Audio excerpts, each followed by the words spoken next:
Hi there and welcome to the 35 episode of Career Stories Live. So today I'm joined by Louise Brogan, who is LinkedIn Marketing for Business to Business podcaster, speaker and trainer. So welcome, Louise. Thank you for joining me. Thank you so much, Sarah, for inviting me. Very exciting to talk to you today. So I was just thinking how I got to know you. So I always kind of start with how I got to know, and it was Karen Tisdale. So randomly, Karen, based in Sydney, I had a call with her. And she insisted that I had to connect with you because you're so amazing. So that was great. I didn't know that. You might have told me that at the time, but I've forgotten that. I am a massive fan of Karen, who hopefully will watch afterwards. Love her. Love that girl. Yeah, me too. So she was on my Career Stories a while ago, actually. I did a 7 a.m. slot so that she could come on, which was great. Okay, so anyone who's watching, please do comment to let us know you're here, where you're joining from. Feel free to ask any questions of me or Louise as we go through. If you're watching on replay, then obviously ask your questions also. So the idea of these lives, for anyone that hasn't watched them before, I'm just really nosy, really. But I've always been really interested in what people do, why they do it. I like learning about different roles, and that helps me with my job. That's kind of what gave me the idea. So the aim really is to inspire thought about what people could do, and then to give those people advice on places to source information. And then each week, my guests normally share some of their career tips. Okay. So I can see someone's just joined. So Ella, hi Ella, thank you for joining. That's really kind of you. Excellent. Okay, so we will go straight over to you then, Louise. So can you give me a brief intro to you and what it is you're doing now? Yes, I just picked this up because this is what my career path is. Okay. Right? Squiggly mess, which hopefully will inspire younger people. So my name is Louise Brogan. I live in just outside Belfast in Northern Ireland. And now I run a LinkedIn marketing agency.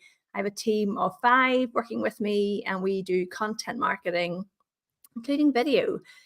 For LinkedIn, I have a podcast called LinkedIn with Louise, which has been going for 5 years, I think now. 245 episodes, yeah. YouTube channel, and I am booked to speak now, I think, for 5 different events between now and the end of May. Amazing. Big event in June is I'm turning 50 this year. Ah, a year after me. Excellent. Big party planned, or? Yes, I have a big party planned, and I think I might have people even traveling from the US for it. Oh, yes, all my friends and family from all over the place. Reminds me of my 25th birthday, Sarah, when I had come back from backpacking in Australia, and I had people from Brazil and across Europe came to my birthday, and Australia and New Zealand, and it was wonderful. I'm also a mum of 3, and my kids are now between 13 and 18 years old. Wow. Okay. Excellent. Right. So we've got a couple of people saying hello. So Kat McLeod, I'm guessing that's one of your contacts, Louise. I'm not seeing Kat before. So she's saying good morning from sunny West London. Alison, hi Alison, and Ali saying please, the voices are not clear. So I've just quickly changed my setting. So if you can let us know if that's any better, that would be great. Thank you. I maybe spoke too fast for Ali. Maybe. Okay, so before we start, why is it you recently met the king? What a great question. So in November 2022, I was invited to Buckingham Palace. Didn't actually expect to meet the king. It was a reception for 400 businesses across and dignitaries, I suppose, from across the UK, for a reception to recognise the contribution of small businesses to the UK economy.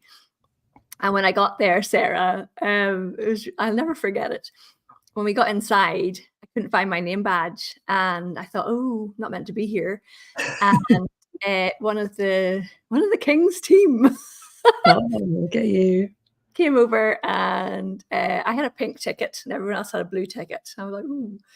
And she says, "Oh no, you come with me." And we went through into this other room, and there were 10 name badges, and there was 10 of us selected to meet King Charles ahead of everybody else. Wow. In a fancy lineup, which included Peter Jones from Dragon's Den, Mary Portas, Anne Bowden, who founded the Starling Bank, the Minister of for the Economy for Northern Ireland.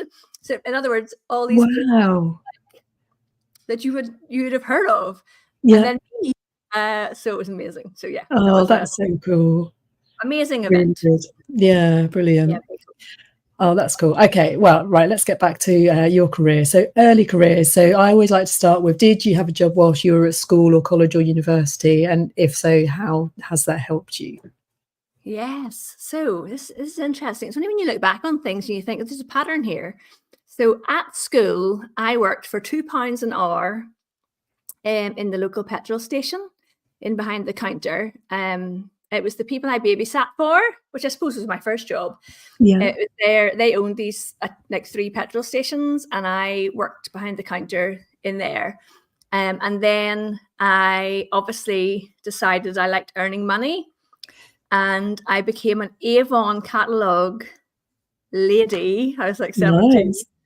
Yeah. So I used to hand out the Avon catalogue to people in our church and Girls Brigade and all sorts of people. And people would order their Avon stuff from me, and I would make like a small amount of money from it. So I was obviously always an entrepreneur. Yeah. At university, I was a glass collector in the Students' Union. And I worked in a cafe that did amazing baked potatoes. So I always worked, because my dad, rest in peace, he ran his own business, and he gave us a certain amount of money to live on. And it wasn't enough for me, because I wanted to go out and party and go to, the Pearl Jam nights and all that stuff at university. So I needed to earn money in order to fund the things that I wanted to do. So yeah, those were my early jobs. Excellent. That's really good. Okay, so how did you get started in your career when you left university? Well, this is where the squiggly path begins. So I did a degree in geography, which I absolutely loved. And I almost went to do a postgrad in studies in Yemen, actually. Wow. On human geography. I loved human geography, loved understanding population studies and how just the whole of human geography and how countries worked. And development, really interested in development. And I almost went to do a postgrad. But my friend and I wanted to go, I decided to go backpacking instead, so far less worthy. And to fund that, I went and worked in the very first, I was in the first group of people brought in to work in the Tesco Club Card call centre. Oh, okay. Yeah, which is in Dundee. That's where I went to university. So Tesco Club Card, Louise speaking, was my calling sign. Excellent. So I worked there for 6 months, and we waited till after Christmas, because I didn't want to miss a family Christmas at home, because I love being at home for Christmas. And we went to Southeast Asia in the January, and we were home by, I think, the following November. So went backpacking, came home. I thought, right, now I need to get a job. Have no idea what I want to do. And I thought, I genuinely couldn't figure out what I wanted to do. So I went traveling again, which kind of crazy, really. I went and met somebody who I'd met in Australia, and we went to Thailand for 3 months. And then I came home, and my parents were like, you kind of need to start a job. Do something. Yeah. So I thought, I'd met people in Indonesia who worked in computers. So this is back in 1997. And so they said they worked in IT, and I was like, well, what do you do? What is that? What do you do in IT? And they told me what they did. And I thought, that sounds like, I think I'd really enjoy that. So I came home and I said, I'm going to get a job in IT.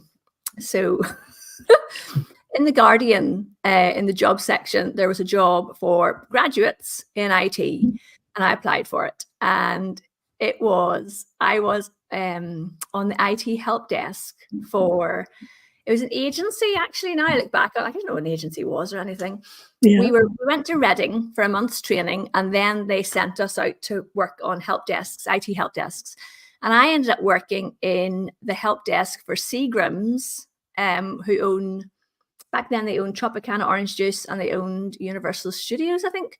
Okay. And I was on their nighttime help desk in Wow. London, 4 days on, 4 days off. And sounds like a great adventure when you are like 23, but actually nobody ever phoned. Oh, really? Boring Just job in the whole world, because nobody ever phoned. You might have got like one phone call a night between two of you on this help desk, and in this gigantic, is the Arc. It's called the Arc in Hammersmith, and I know. Yeah. it, like, I used to just wander around the building because I was so bored. Hopefully nobody from the Arc is now watching this thinking, oh, what was she doing? So I lasted there about 9 months, and I realized if I wanted to work in IT, I might need to get a qualification in IT. So which leads on to my next question. Yeah, so back home at Ulster University, we're doing a postgrad conversion for people who had a degree who wanted to do computing. So I used to phone my parents every night because I was bored out of my mind. I was kind of lonely too. Yeah. And actually, that's something to talk about. I was in London and I was in a shared flat with people who did not socialize with me at all. I was 23 after being backpacking where everybody is just like, you know, so friendly and so conversational. I was really lonely. And I remember going to the doctors and saying, you know, I don't know what's wrong with me. I'm just miserable. And the doctor said, well, it takes a year to get used to London, really. And maybe I should prescribe you antidepressants. And I was like, no, what? I'm not going to stay somewhere it takes a year to get used to. And that combined with my parents saying, just come home, just come home. My dad dangled a large carrot in front of me and he said, I'm taking your mum. We're going to Florida at Easter for a couple of weeks. Why don't you come with us? He says, I'll pay for your flight.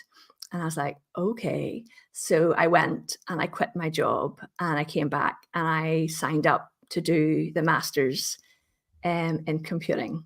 So I then got a master's in computing, and guess what? I got a job as a software engineer. Excellent. Yeah. And that was at BT, was it? Yes. So, and I met my husband actually on the first day of that course. Oh, wow. So what prompted the master's was that I needed to actually get a qualification to work in computing. Yeah. You don't need to, but then I didn't know how to go from being a geography graduate working in a IT help desk to actually doing a proper. Sorry, I know IT help desk is a proper job, but to me, what I wanted was a graduate path. And I met my husband on the very first day of that course. We didn't date for a wee while, but that's where we met. And I got onto the BT software engineering graduate. I think they hired 30 people that year, maybe, and it was a job that everybody wanted. So there's about 100 or more on our course, and that was seen as one of the top jobs to get back in Belfast. This was in 2000, and I got that job. So that was a really good starting point. Yeah, that's cool. So what kind of structure did that graduate program have? So I used to manage the graduate program at Prudential. That's why I've always got an interest. So it was like you had 3 placements over 2 years, and you were meant to rotate around those. Then it wasn't a graduate program like that. It was they were looking for graduates in IT for these jobs. Right. Okay. No, we came in. There was a large team I was part of. Actually, it didn't work out, Sarah, because during the masters, I discovered, which was kind of goes back to the conversation I had with these guys in Indonesia, I was really good at the programming. I could figure out some of the challenges that were set by the Java programming lecturer. I was the first in the class to figure them out. So I had a good brain for that kind of work. But I never got near programming in BT. I ended up doing... It's a kind of a funny story here. My whole career path is just like, this is not the way it's supposed to go. I ended up doing, I can't remember what the job title is, but basically where a developer gets a piece of code and checks it out to work on it. Yeah. And then when they're finished working on it, they check it back in. I was in charge of the checking in and out. So it was an Right. admin job. It was really frustrating. And they had a person come in to do Myers-Briggs with us all. I'll never forget it. We were in this room and they were doing the Myers-Briggs and they plotted a big chart on the wall. Yeah. Gave everybody a post-it, and you had to go and Yeah. put your post-it wherever you were. In the box. Yeah. Yeah. And the guy said, this is not unusual for in IT. Everyone's down in this quadrant here. And he says, who's this person over here? I was like, that's me. And he went, oh, not really sure why you're working here. Oh no. Hilarious. It's like, well, neither am I. And my manager's manager was in the room and he went, well, there's room for everybody here. And I thought, do you know what? No, there isn't. That's not really working out. However, I did not just chuck my job in, Sarah. My now husband and I, guess what we wanted to do? Go traveling. Yeah. So after 2 years, I said, I asked my boss, could I get time out to go traveling? And they said I could have 6 months. And I wanted a year. Right. And looking back now, you've invested all this time and money into a graduate and they want to go away after 2 years. Like, hello, come on, wise up.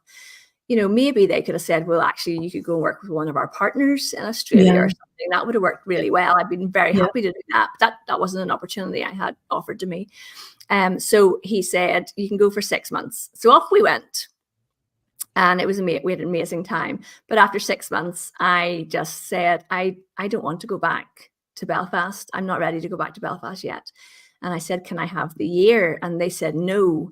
But there was another guy in my team who asked for the year and he got it. Oh, really? And I just thought, right. Yeah. I'm just not going back. Back to that job. So I handed my notice in. So that was my grand software engineering career, kind of finished before it really got started. Right. Okay. Interesting. So did you like Myers-Briggs and do you agree with the type that you were or still are? Or I don't remember what it was. You don't? Which is, I don't take stock. I don't particularly take stock of these things. I didn't back then, but I do remember I agreed with it. Yes. Yeah. I have done Colby since, which is a more an American thing, and the Clifton Strengths Finders, and they do make a lot of sense to me. So in the Colby, I come through as a fact finder and a quick start, which is right. Okay. I have ideas about things constantly. It's ridiculous, Yeah. but I also love to research the life out of something. We were in a workshop on Monday and questions were being asked about stuff and I just kept answering them. People were like, how do you know all this, Louise? I don't know. I have a brain like a sponge. Just remember random stuff. Just remember. Yeah, I'm really good at pop quizzes. Yeah. And then the Clifton Strengths Finders, my number one strength is empathy. Right. Which makes a lot of sense to me. When I found that out, I was like, oh, I don't think that's very good for like the cut and thrust of business, is it? But actually it is the way I work with people because especially with the video stuff that we do, I spend time with the client. In fact, I've got one this afternoon with the clients. I make them feel very at ease for recording video with me. So actually, of course, it's a good strength to have. But at the time I was like, can't I be like something more like, I don't know, Wall Street? That's my strength. Yeah. Mine also is empathy, my number one strength. So it's quite funny. You're perfectly matched. Yeah, I know. Okay, so my next question was it a conscious decision to switch from IT into social media work? I guess you've had the traveling in between and all of that. So what happened when you came back from traveling and you'd left? Oh, there's a whole big story in between that. And if people are like, just shut up, Louise. No, you carry on. I like the story. The thing is, it just proves that most people's careers are not this kind of linear thing. No. In fact, I think out of all of these 35 career stories I've had, there's only one, possibly two, that I would say has been they had a clear vision of where they were going and they've worked to get there. But everybody else's is all over the place. All over the place.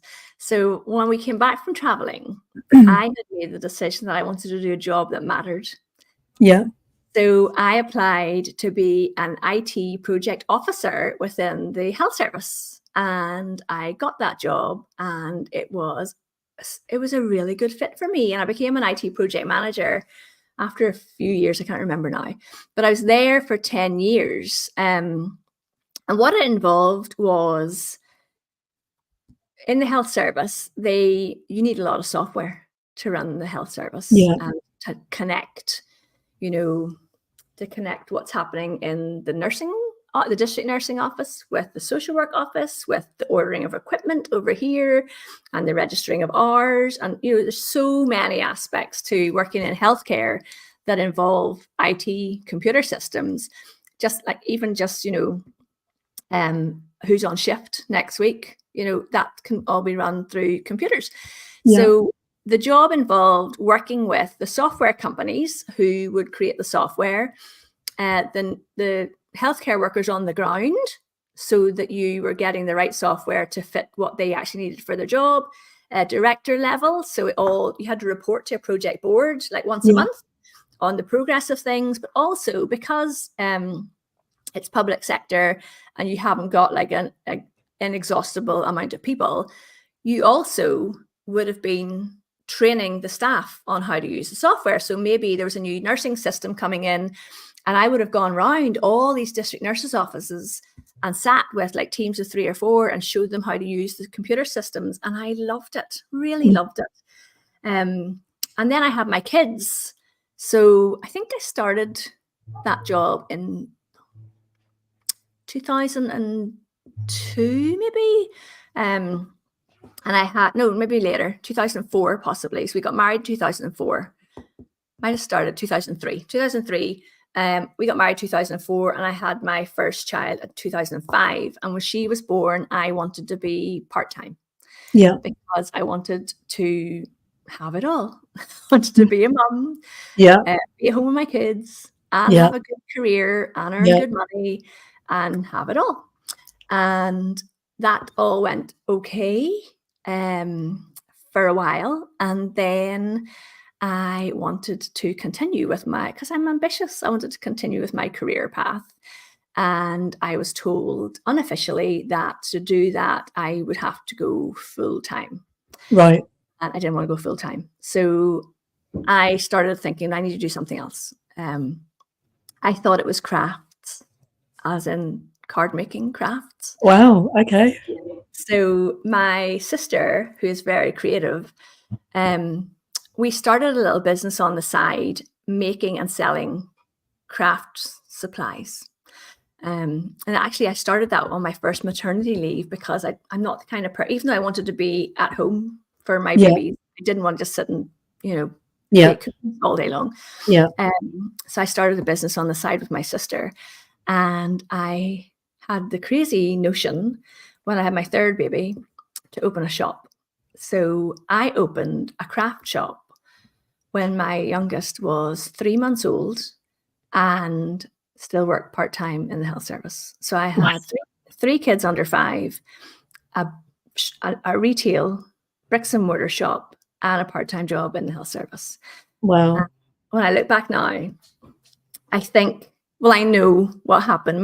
My father passed away when my first child was born, and that basically impacted all of those decisions. And when I look back now, I think, how on earth was I holding it together? Yeah.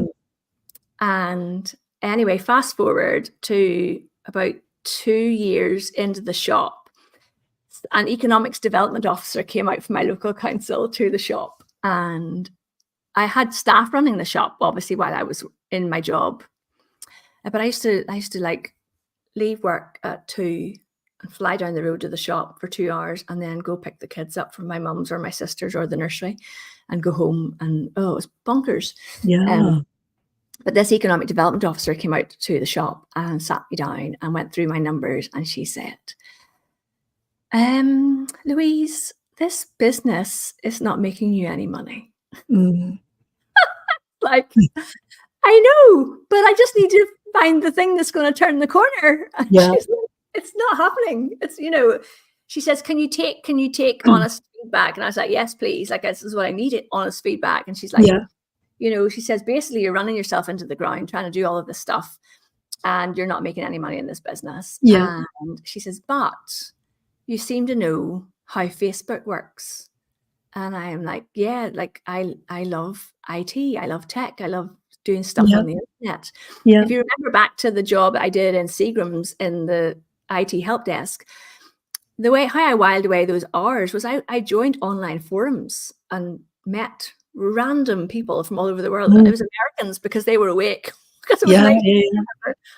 And so I've always had a love for figuring out stuff on the internet.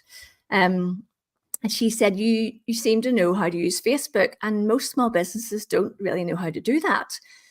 She said, maybe you could help other businesses with their social media. Oh, there you go. There's my question. So that was the decision.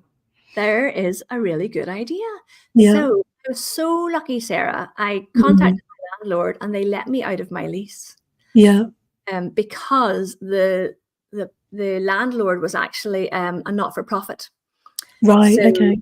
When we made the business case that actually I wasn't paying myself, they were like, well, we don't want to hold you to a lease where you're not actually making any money. Yeah. So I closed the shop. I don't think I've ever made a card since. I'm not surprised. Yeah. And I started building up my business, which was helping small businesses with Facebook pages initially and then Instagram. Yeah. And I did that for 2 years while still being an IT project manager. Yeah. And then we had a crunch thing happened at work. And we're not going into too much detail, but it was like bashing your head off a brick wall, getting nowhere. And I rang my husband and he said, I think you've proven that you can make the business work. So I think it's time to just leave. Get your coat and get out of there. And I handed my notice in to my boss the next day. And I had the loveliest boss as well. He was so nice. So there's no issues with him whatsoever. Yeah.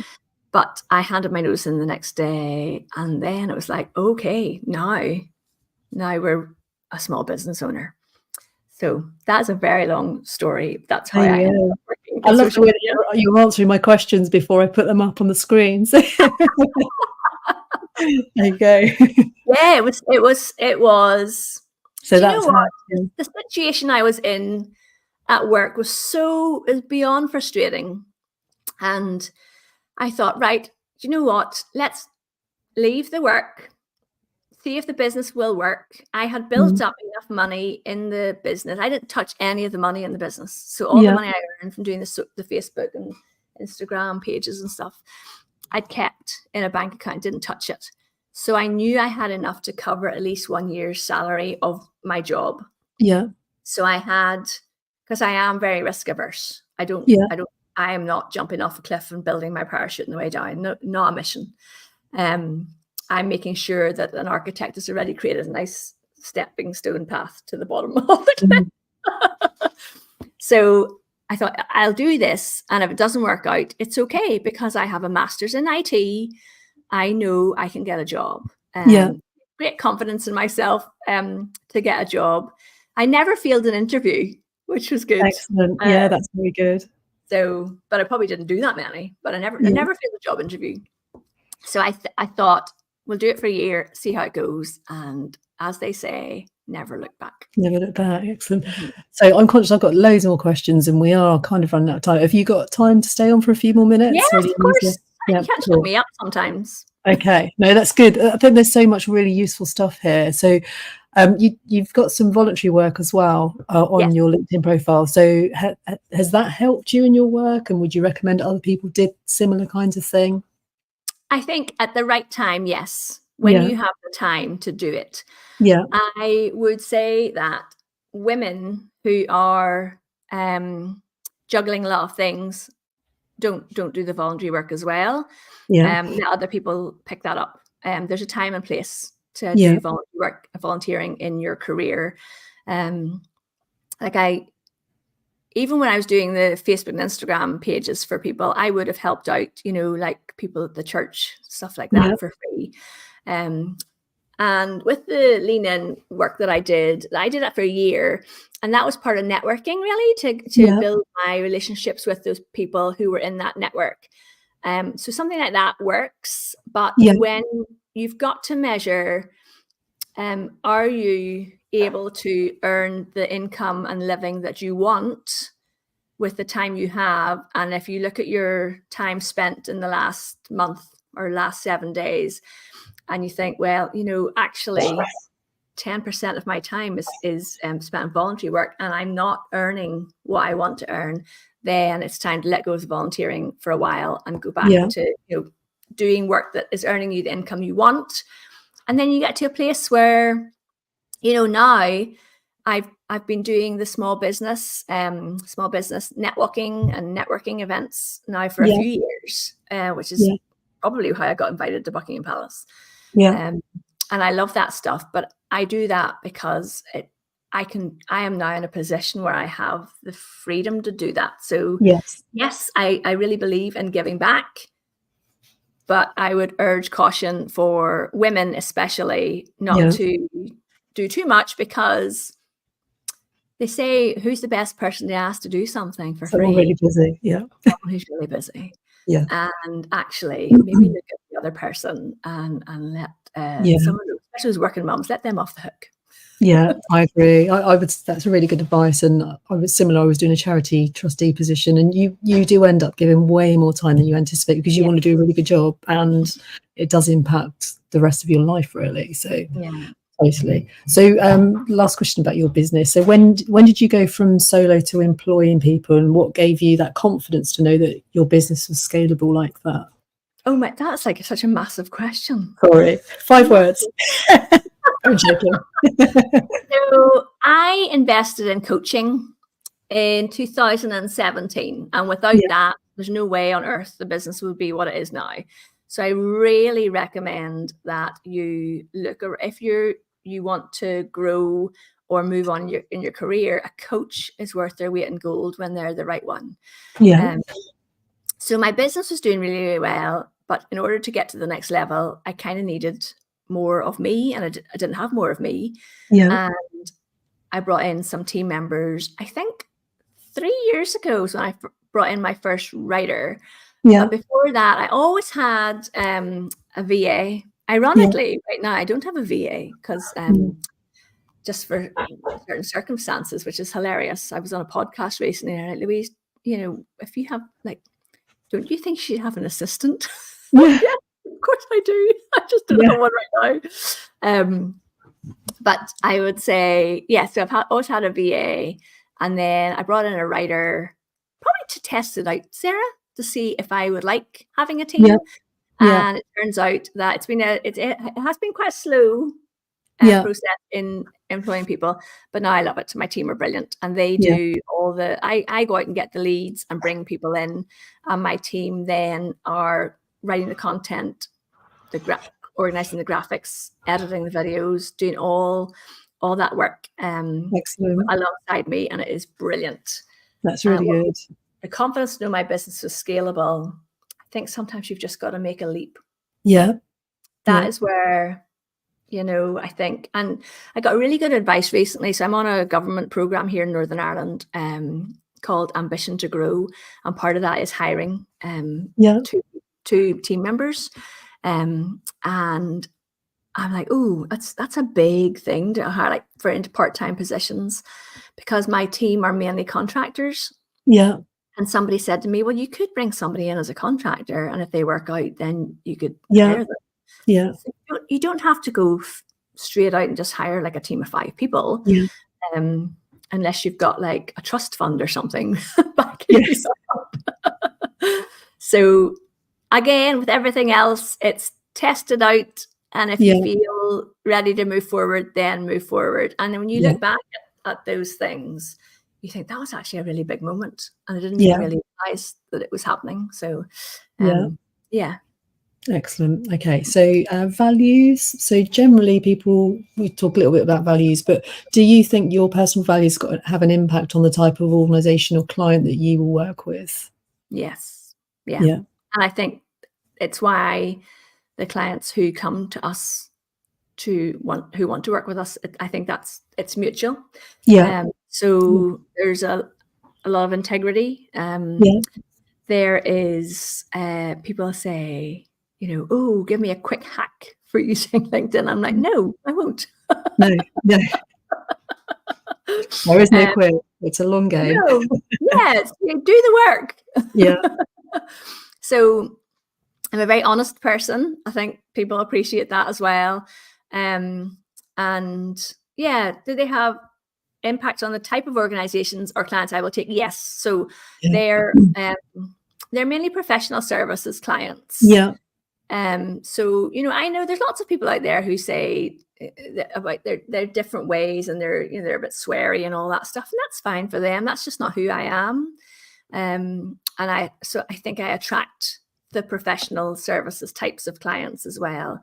It's like the speaking opportunities I get would be in front of like last year I went and spoke at a conference for young lawyers, for example. So I'm imagining that the people who book the speakers are going and checking out your profile online, and are you the kind of person that aligns with their audience? And that's it seems to have worked out well for me, so that's good. Excellent. Okay, I'll just ask you one more question. What advice would you give to someone who's leaving university? So in terms of first job, what are they going to do? Well, it's interesting because my eldest is about to go to university, and it's kind of the same. It's the same. It's the same advice I give the kids. It's whatever you choose now, you're not tattooed into that. So you can change, and if you go into a job and you hate it, it's okay. You can leave, and you can take time out. And I think other parents are like, please don't talk to my children, Louise, because I'm like, you should all go backpacking. Yeah, but if you can, and it's very different now. Like my fees were paid when I was at university, obviously, and that's not the case now. Yeah. But look around and take your time picking something. And I know, I listened to a Radio 4 program recently about graduates and how hard it is to get a job. I think one thing that is different, Sarah, I don't know if you agree with me on this or not, but doing degrees, I think you have to be a bit more, what kind of career do I want? And does that degree fit into it? As opposed to when I was at school, what subject do you really love? Yeah. And that was geography. Did I know what that would lead to? I had no idea. Now, assuming nowadays, if you said to your careers teacher, I really love geography, they would say, well, that's great because you could work in these kinds of organizations, or this could be the kind of role that you would do. And I don't remember that for me. It was much more about, what are you interested in? I could also be my complete stubbornness that I just wanted to study geography. But then I did my master's and converted, and that was became a like IT. I don't know what it's like in England, but in Belfast there are so many jobs in IT. It's crazy.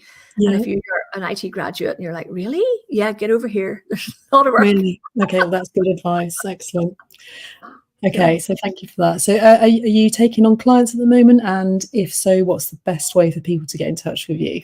Yes. So one of the things we are loving doing at the minute is video marketing for on LinkedIn. So we are taking on clients. We bring in 2 clients, new clients a month in terms of our retainer business. So again, I'm not going to take on 20 clients at once because size of our team, that would be crazy. I'd rather build the steady path.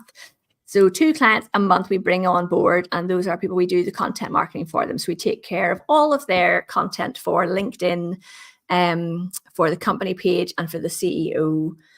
So because they don't have, the clients we work with generally don't have, they want to be visible on LinkedIn, but they don't have the time to invest in creating all that content themselves. So they're not enormous companies because they have their own internal marketing teams. And to get in touch with me, connect with me here on LinkedIn, or visit our website, louisebrogan.com. You can see loads of stuff on there, including links to the YouTube channel and the podcast and everything. Excellent.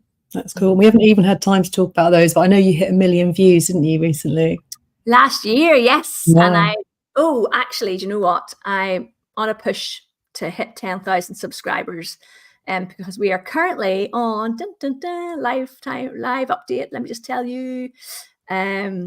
I can tell you all of that information. I think I'm on 9,242 subscribers. Wow. Okay.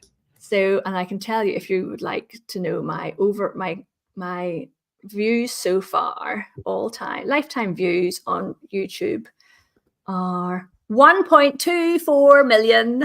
Wow. Very cool. Bonkers. That's excellent. Really good. So anyway, we could talk another time about how you've managed that massive success. It's really cool. But there's a YouTube. Actually, the people could come along. I'm going to talk about that at Tube Fest, which is in May in Birmingham. Oh, really? Okay. Yeah. Tube Fest. And I think the price goes up this weekend. Okay. Yeah. Is that one of the things you're going to be talking at?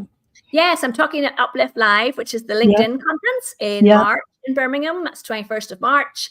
That's all about LinkedIn. And then I'm talking about how I get business from YouTube at Tube Fest, which is in May. Cool. Very good. Excellent. So there's Louise's YouTube channel if anyone wants to look at that as well. So and look, Sarah, you're subscribed. Thank you. I am. Phew.